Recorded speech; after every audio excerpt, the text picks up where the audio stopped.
अब आते हैं सफ़ा नंबर 9 पर। आप देखिए लफ्ज़ वही है लेकिन नुक्ते तब्दील हो गए हैं। पिछले सबक में हमने जीम पढ़ा था। इस सबक में जीम की जो ख़ानदान का दूसरा लफ्ज़ है वो है चे।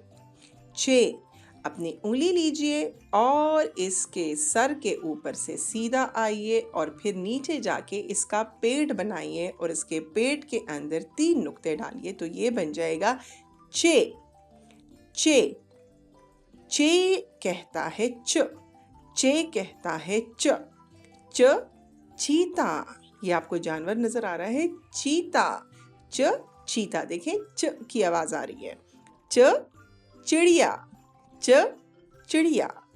और लफ्ज देखिए क्या बन सकते हैं।